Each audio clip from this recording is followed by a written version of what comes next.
وەرزی پێگەیشتنی بەرهەمی پەتاتەیە. زوتیاران و کرێکاران لەم کێڵگەیە سەرقاڵی ڕنینەوەی بەرهەمەکانیانن کە چەند مانگێکە ڕەنجیان بۆ کێشاوە. ئێرە ناوچەی ڕۆڤایە لە سنووری پارێزگای دهۆک لە بەرنامەی ژێرخانەوە. ساڵانە ڕووبەرەکانی چاندنی پەتاتە بە جۆرە جیاوازەکانیەوە ڕوو لە زیادبوونن، بە تایبەت لەگەڵ دروستبوونی کارگەی جۆراوجۆری بەرهەمەکانی پەتاتە وای کردووە خواست لەسەر بەرهەمی پەتاتە زیاد بکات، تایبەتر لە جۆری پەتاتەی پیشەسازی. ئەم جوتیارە ساڵانێکە لەم دەڤەرە سەرقاڵی پەرەپێدانی بەرهەمهێنانی پەتاتەیە، باز لە گرنگی بە پیشەسازیکردنی بەرهەمە کشتتوکاڵیەکان دەکات. دوجار ئاماژە بە بەرزکردنەوەی بەرهەمێنانی پەتاتە دەکات ساڵ لە دوای ساڵ. ئەمە لە بیدایەتەوە باوکو باپیرمان جوتیارن، ئەمە پێشان گەنم و جۆ و برنج و ئەو شتانم تەماتەمان ئەوانە دەکرد. لە هەشتاکان دەستمان بە بەتاتە کرد. بەخۆی لە وەختی حکومەتە مرکزەکە پیان دەگوت مرکز ئیبا للأبحاث الزراعية بوو، لەگەڵوان دەمان کرد. خاصن ئەمە بنەماڵە ئێمە کەس سەتەنیە دەکرد، هەموو ئەم لە 250 کیلۆ دەستم بە بەتاتەوە کرد. 5 فەردەم دەچانی هەتا گەشتمە ئێستا تقریبا 300-400 تن بەتاتە دەکەم. ئەو بەتاتێکە وەختی هەڵقاندنی هەلی دەقەنین، دەیبینە بازارەوە، بازارەکە باشی دەیبینە بازار نەبی دەبی لە کارگاکان بیحەوێنەوە. نەکونا بازارەکە دابەزی بەخوا مەجبوری هەر بیفرۆشین. مەصرفی عەمەلەیە، مەصرفی تۆمە، مەصرفی کیمیاویە، ئیجار ئەردەکانە. بەتاتە زۆر بە مەصرفی زۆر گرانە. داوامان لە حکومەت هەرێم هەیە کۆگایەکان زۆر کەت بۆمان ساردەمینەوە زۆر کەدا بتوانین خەزنی بکەین. پەتاتەی سناعی بەخۆی حکومەت زۆر گرنگی پێدەدات، معاملەکان زۆر گرنگی پێدەدەن کە عقدمان لەگەڵ دەکەن، یعنی سعرەکە یعنی لە سعری سوق دووقات فەرقە لەگەلی. تقریبا لە سوق بە 200 دەفرۆشم، ئەمن ئەگەر لەگەڵ ئەوان عقدم کردی بە 450 لێ وەردەگرنەوە. ئەوە قازانجە، ئەوە پشت پێوە قایمکردن جۆتیارە. زۆر گرنگە بۆ ئەو هەنگاوانەی هین پیشەسازی کە ئەمە لەگەڵیان ئەوە دەکەین بۆ پێشەوە دەڕۆت بەرهەمەکەمان لێمان وەری دەگرن، بە سعرێکی باش لێمان وەردەگرن، پشت قایمکردنی جۆتیارە.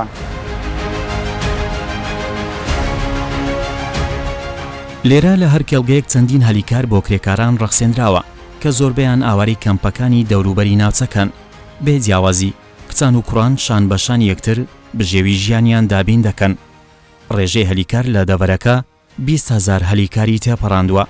پێشبینیش دەکرێت بە کەوتنەکاری کارگەی بەرهەمێنانی فینگەر و سارکەرەوەی پەتاتە لە ناوچەکە بەرهەمێنانی پەتاتە و ڕێژەی هەلیکار بگات بە 30,000 هەلیکار.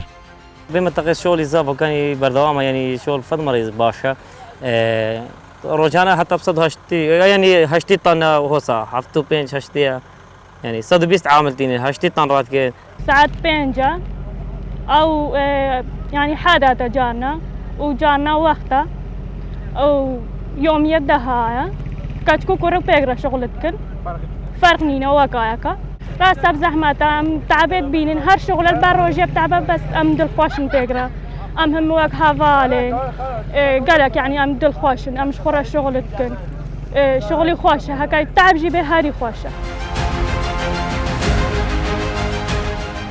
ئێستا کاتی کۆکردنەوەی بەرهەمی پەتاتەکانە لەم زەویە لە ڕێگەی بارهەڵگرەوە دەبردرێن بۆ یەکێک لە کۆگاکانی ساردکەرەوە کە لەوێوە لە دوای چەند قۆناغێکی کارکردن دەنێردرێن بۆ کارگەکانی بەرهەمێنانی چپسی پەتاتە لە پارێزگاکانی دیکەی کوردستان و عێراق.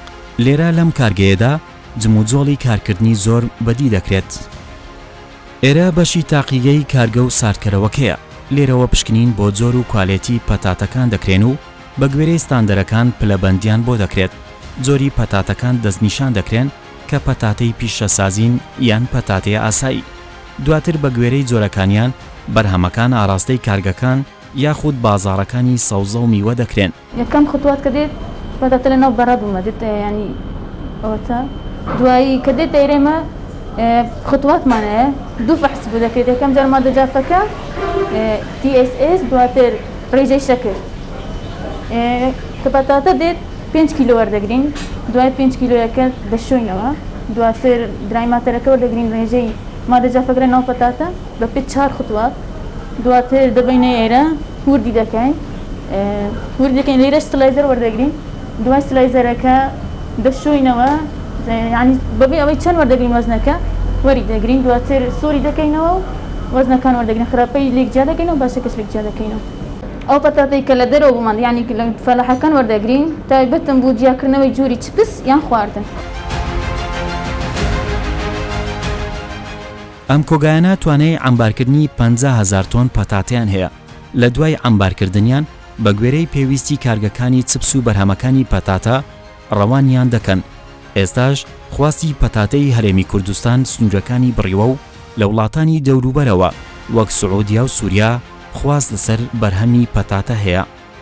ئێمە بیرمان لەوەی کردەوە کە برا جوتیارەکان زەرمەند نەبن لە کاتی کە بێت و بازار هەرزانبی یان پەتاتە زۆربی، بۆیە ئێمە چەند گرێبەستێکمان لەگە جوتیارەیە دوو جۆرە گرێبەستمان هەیە. گرێبەستە چیان بۆ کارگەکانە بۆ کارگەی جبس پێی دەڵێن پەتاتە پیشسازی. جۆری دووەم پەتاتەی خواردنە.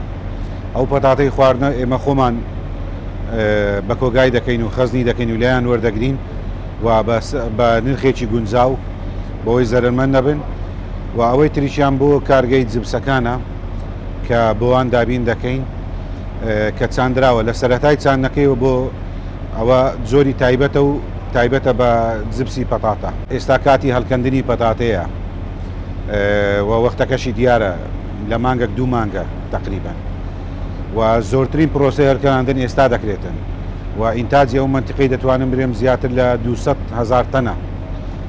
بۆیە پرۆسەکە ڕۆژانە کەمیەکی زۆر دێتە بەردەستی ئێمە. دەتوانم برێم 100,000 تەن دەبی لە 1000 تەنێ دەتوانم برێم 500 خواردنە 500 پیشەسازیە. ئاجا بۆیە ئەو یەک دوو مانگە ئێمە زۆر سەرقالین بە وەرگرتنەی. ئێمە ئاراستی جوتیارەکان دەکەین بەپێی ئەو گرێبەستەی کە لەگەر کارگەکان دەیکەین و بەپێی ئەو شوێن و ئەو کۆگایەکە هەیتمان ئێمە لەسەر ئەوە گرێبەست دەکەین. بۆ مەبەستی چاندنەکەی شێوەی تۆیەکە نەوعیەتەکەی جۆرەکەی کە کارگەر چ جۆرێکت لێ وەردەگریتن چکە هەندێک نەوعیەتی تایبەت هەیە ئەوە دەبێت بە ڕازامەندی هەردوو لابیتن. ئێمە ئێستا خۆمان پرۆژەیەکمان هەیە پێ دەڵێن کارگەی جوتیار کە ماوەک پێشستا بەڕێز ڕێزدار سەرۆکی حکوومەت کاک مەسرور بارزانی هات بەردی بناغەی دانا. ئەو پرۆژەیە دەتوانم برێم پەرەیەکی زۆر بە بواری پەتاتە دەداتن. بەرهەمێنانی پەتاتە لە هەرێمی کوردستان و سنووری پارێزگای دهۆک ساڵی 2010 تەنیا 250 تۆن پەتاتە لە دوو جۆر بنەتۆ چێندراوە و بەرهەمی ساڵانە تەنیا 2000 تۆن پەتاتە بووە. لە ساڵی 2020دا 26,000 تۆن پەتاتە لە 30 جۆر بنەتۆ لە سنووری پارێزگای دهۆک و هەولێر چێندراوە کە بەرهەمی ساڵانەی 400,000 تۆن پەتاتەیە. لە ساڵی 2010 تەنیا 200 دۆنم زەوی تەرخان کراوە بۆ چاندنی پەتاتە لە بەرامبەردا لە ساڵی 2020 گەیشتووەتە 25,000 دۆنم زەوی. ساڵانە 20,000 هەلیکار دەڕەخسێت کە 150یان لە ڕاگەزی مێرن و 150شیان لە ڕاگەزی مێن.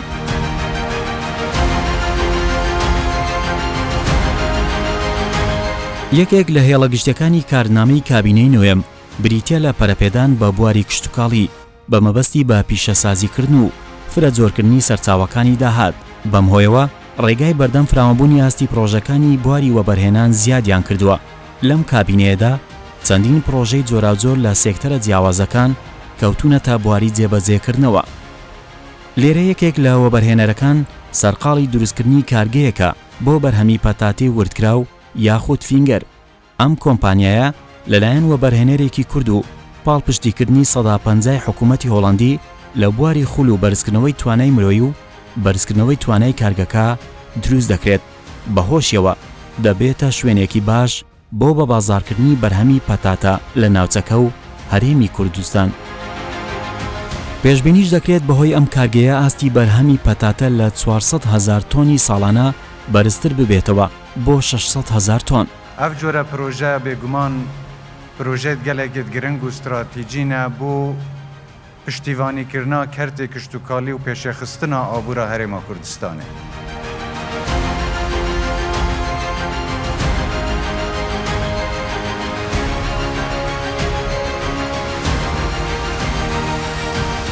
ئێستا ئەندازیاران سەرقاڵی کارکردن بە شێوەیەکی سەر لەگەڵ ئەندازیاری سەرپەرشتیاری پرۆژەکە قسە دەکەین. خۆی پرۆژەکە لە بیدایەت لە سێ بەش سەرێک پێکاتیە. باڵێن بەش یەکەمیان کۆگا سارکەرۆکانە ئەو کۆگا سارکەرانە یەکەم هەنگاو دەست بۆ کۆگا سارکەرانەوە دەکەین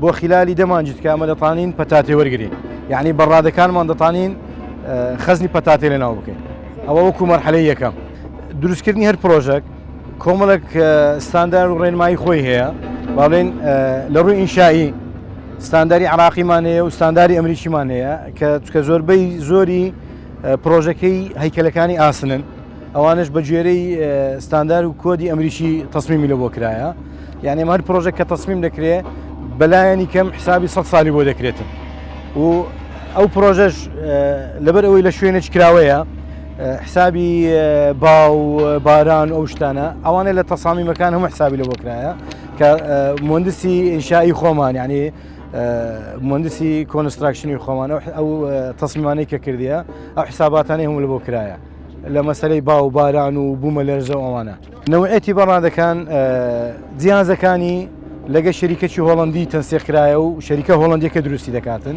کە تەقنیەکی زۆر نوێیە یعنی دەتوانم برێمە تا ئێستا ئەو تەقنی مەسەلەی بەڕادی نهاتوتە ئێرانەوە یەکەم کارگە یان یەکەم کۆگا دەبی کە ئەو تەقنیاتانە بەکاردێنین و هەم خەتی ئینتازەکەشی عینەن شەریکاتی هۆڵندی دروستی دەکاتن قدرەی ئینتازی معمەلەکەی لە هەر سەعاتێکی 3 تەنە یعنی ڕۆژانە 72 تن پەتاتەی فینگەری پەتاتەی ئینتاز دەکات. ئەم پرۆژەیە لە ڕۆژی 7/6/2021 لەلایەن سەرۆکی حکوومەتی هەرێمی کوردستانەوە بەردی بناغی دانراوە. پرۆژەکە لە ئێستاوە کاریگەری لەسەر جوتیاران دروست کردووە و وای کردووە لە وەرزی چنینی پەتاتەدا جوتیاران بەرهەمەکانیان زیاتر بکەن. زۆر دڵخۆشین بە هەنگاوەکانی کابینەی نۆیەم حکوومەتی هەرێم دڵخۆشین زۆر فەلاحەکان هەموو پشتمان پێخایم دەبیت ئێمە تا ئێستا ئەو پەتاتەیەمان دەکرد کە ئەو مەعمەلانە نەبی نییە بەرهەممان کەمتر بوو ئیشمان کەمتر بوو ئەو ساڵێک لەساس ئەو مەعمەلانە دابنێت هین فینگەرە و هین جبسە دابنێرێت ئەمە لە ئێستاەوە تقریبا 750 دۆنم بەردەست کردووە ئەمەلم هەیە ڕۆژە 120 ئەمەلە دەینم بەس ئەگەر بێت و ڕۆژانە 300 ئەمەلە من دەینم لە ساڵێ دابێت. لەگەڵ خاوەنی پرۆژەکە قسە دەکەین کە ساڵانی کە لە ناوچەکە لە ڕێگەی پرۆژە جۆراوجۆرەکانی پەتاتە وای کردووە ساڵ لە دوای ساڵ بەرهەمی پەتاتە لە بەرزبوونەوە دابێت بە چەشنێک لە 250 تۆن بنەتۆی پەتاتە لە 2010 لە ساڵی 2020 گەیشتووەتە 26,000 تۆن بنەتۆ کە ساڵانە دەچێندرێت. دوجار بۆ بە زانستیکردنی کاری جوتیاران هەماهەنگی باشیان دروست کردووە لەگەڵ وەبەرهێنەرانی هۆڵندی ساڵانە 90 جوتیاریان بۆ مەبەستی ڕاهێنان لەسەر ئەرکی کۆمپانیاکەیان نردووەتە هۆڵندا. ئەم وەبەرهێنەرە باز لە هەوڵەکانی کابینەی نوێم بۆ پاڵپشتیکردنی پرۆژەکانی بواری کشتتوکاڵی دەکات. بیرۆکەی دروستکردنی کارگەی جۆتیار لەوە سەرچاوە دەگرێت کە ماوەی چەند ساڵی ڕابردوو ساڵ بۆ ساڵ ڕێژەی بەرهەم و چاندنی پەتاتە لە کوردستان ڕوو لە زیادبوون دەڕات. ئەمە کێشەی بە بازارکردن لۆ جۆتیاران دروست کردووە بۆیە لەگەڵ کۆمپانیای هازیت پێسی کە یەکە لە کۆمپانیەکە هەر بەناوبانگ لە وڵاتی هۆڵندە بۆ دروستکردنی بنەتۆی پەتاتە بەرنامەی ئەوەماندانە کە پەتاتەی پیشەسازی لە کوردستان زیاد بکەن بۆ ئەوەی بتوانین جۆتیار لە خەسارە قورتال بکەین. بۆیە ساڵانە ئەمە دەتوانین لە ڕێگەی ئەم کارگەیە بڕێکی زۆر بەرهەمی جۆتیاران بەر شێوەیەکی گرێبەست وەڵبگرین و بە پیشەسازی بکرێت بۆی بتوانین زیاتر ئەم بەرهەمە کۆگا بکەین و لە وەختێکی باشتر ڕەوانەی بازار بکەین. خۆشبەختانە لە کابینەی نوێم لە بیدایەتەوە سەرۆک وەزیران ئەوەی ڕاگەیان کە ئەم کابینەیە گرنگی بە کەرتی کوشتتوکاڵ زیاتر دەدات و هەروە کەرتی گەشتیاری و پیشەسازی. بۆیە ئەمە جگەی دڵنیاییدا جۆتیار و ئێمە وەکو خاوەن سەرمایە و بەرهێنەران کە بتوانین بە شێوەیەکی باشتر کاری وەبەرهێنان لە بواری کوشتتوکاڵدا بکەین. ئەمە دڵنیای دەتە جۆتیار کە بەرهەمی جۆتیار تووشی زەرەر نابێت. و بۆ ساڵی داهاتوو کە کارگەکەمانیش کە کەفتە ئیش دەتوانین بڵێن ساڵانە نێزەکە هەم لەم دەبەرە نێزەکەی 50,000 تۆنی پەتاتی پیشەسازی لە جۆتیاران وەڵبگرین.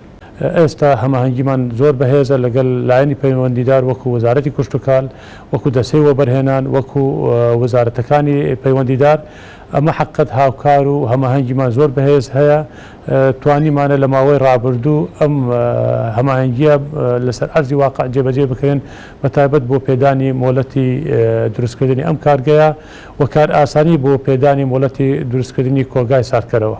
لە ماوەی 10-12 ساڵی ڕابردوو ئێمە سوودێکی زۆرمان لە ئەزمموی وڵاتی هۆڵەندە وەرگرت هەروەکو دەزانن وڵاتی هۆڵەندە یەکە لە وڵاتەکانی پێشکەوتوو لە بواری کشتتوکال و لە ڕێگەی ئەم پەیوەندیە نێوان هۆرد و کەرتی کشتتوکال توانیمانە پەیوەندی بەهێزتر دروست بکەن لەگەڵ کۆمپانیەکانی هۆڵندی هەروە لەگەڵ حکوومەتی هۆڵندی و لە ساڵی ڕابردوش هەروەکو دەزانن لە کاتی سەردانی جەنابی سەرۆک وەزیران بۆ وڵاتی هۆڵندا هەماهەنگی نێوان هۆرد و وڵات بەهێزتر بوو بە تایبەت لە بواری پێشخستنی کەرتی کشتتوکال حقیقت ساڵانە دەبینین ڕێژێکی باش لە جوتیارانی نمونە ڕەوانەی وڵاتی هۆڵند دەکرد بۆ مەشق و ڕاهێنان و سوود وەرگرتوون لە ئەزمموی وڵاتی هۆڵند. کارگەی جوتیار بۆ بەرهەمی پەتاتەی وردکرا و فینگەر ڕوبەری کارگەکە لەسەر 66,000 مەتر چوارگۆشە دروست دەکرێت 40,000 تۆن پەتاتە عەمبار دەکرێت لە سارکەرەوەکاندا 20,000 تۆن پەتاتەی وردکرا و بەرهەم دەهێنرێت لە ساڵێکدا لە قۆناغی دروستکردندا ڕۆژانە زیاتر لە 100 هەلیکار دەرەخسێنێت لە قۆناغی کەوتنەکاری پرۆژەکە ڕۆژانە 450 هەلیکار لە کارگەکە دەرەخسێت سارکەرەوەکانی کارگەکە لە توانایاندایە 20,000 تۆن بەرهەمی پەتاتە بۆ ماوەی 9 مانگ عەمبار بکەن کارگەکە کاریگەری لەسەر زیادبوونی بەرهەمی پەتاتە هەیە لە 400,000 تۆن بۆ 600,000 تۆنی ساڵانە هاوکات کاریگەری لەسەر ڕەخسانی هەلیکاری زیاتر هەیە لە 20,000 هەلیکارەوە بۆ سەروی 30,000 هەلیکار یەکێک لەم لایەنانەی کە کاریگەریان لەسەر بەرەو پێشبردنی بواری کشتتوکاڵی بە تایبەت بەرهەمی پەتاتە هەبووە وڵاتی هۆڵندایە لەگەڵ سەرقونسوڵی هۆڵندا لە شاری هەولێر قسە دەکەین لەبارەی گرنگی پرۆژەکانی کشتتوکاڵی و فرەجۆرکردنی سەرچاوەکانی داهات. Of course, I will answer in English.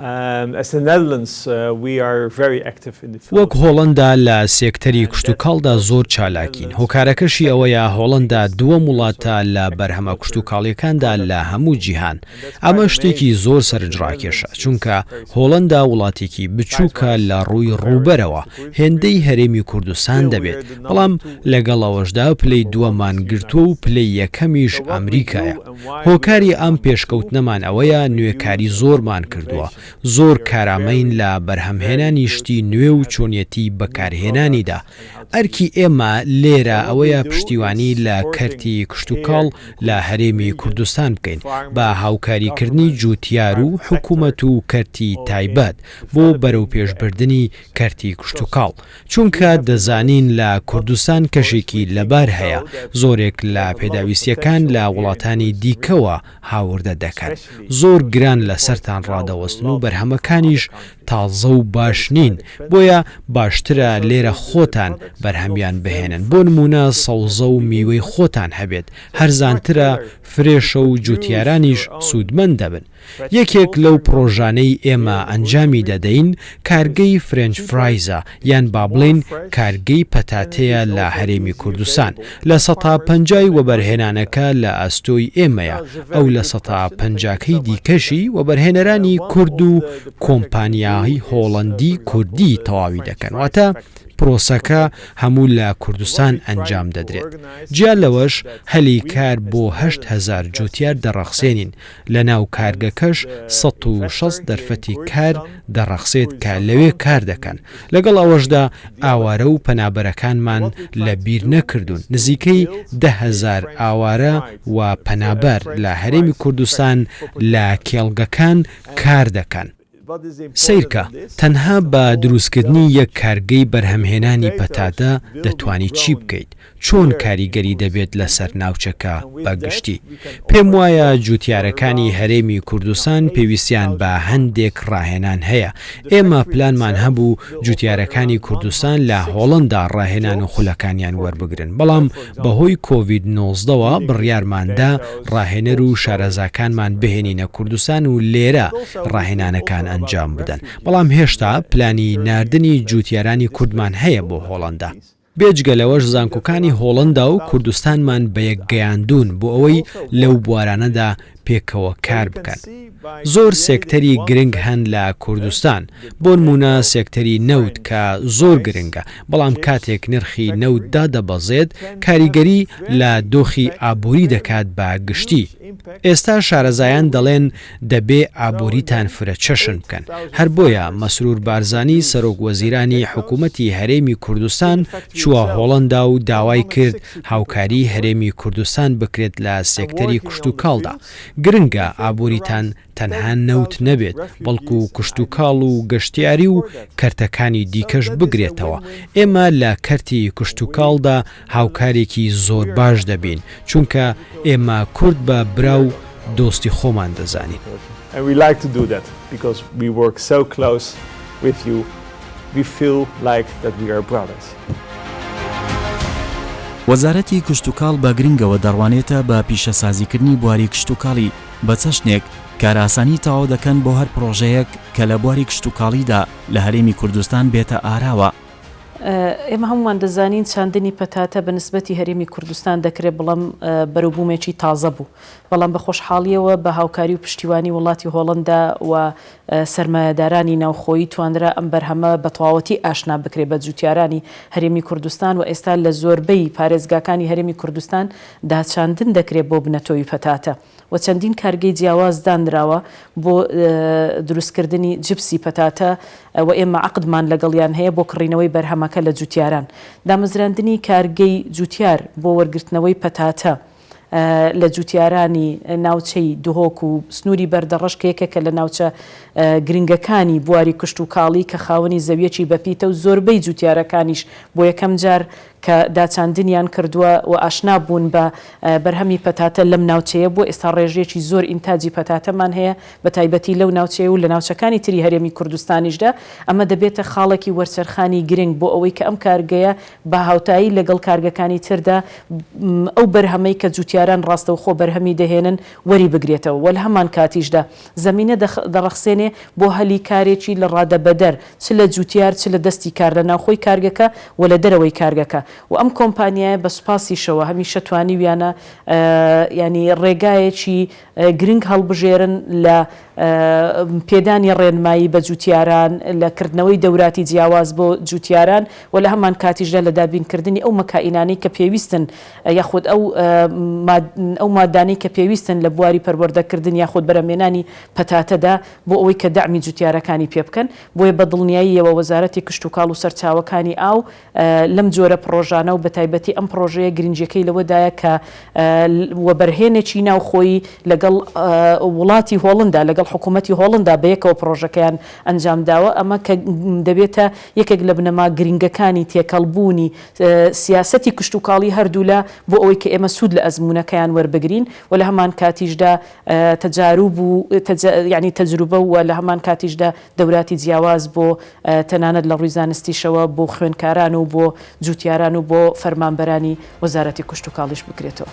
لەم بە دوواداچوونەدا بۆمان دەردەکەوێت لە کابینێ نوێیاندا پەرەی زیاتر بە پیشەسازیکردنی بواری کشت و کاڵی دەدرێت و بەهۆشیەوە هەلیکاری زۆر بۆ دەستی کاری ناوخۆیی دەڕاستێت. بە شێوازێک هەلیکار لە ڕێگەی پرۆژەیەکەوە لە 20,000 هەلیکارەوە دەگاتە سەروی 30,000 هەلیکار. بەرهەمێنانی پەتاتە لە 400,000 تۆنەوە دەگاتە سەروی 600,000 تۆنی ساڵانە. ڕووبەرەکانی سەوزایی زیاد دەبێت و دوجاریش ئەم بڕەپارەی ساڵانە بۆ کڕینی فینگەر دەچێتە دەرەوەی وڵات لە ناوخۆی وڵات دەمێنێتەوە.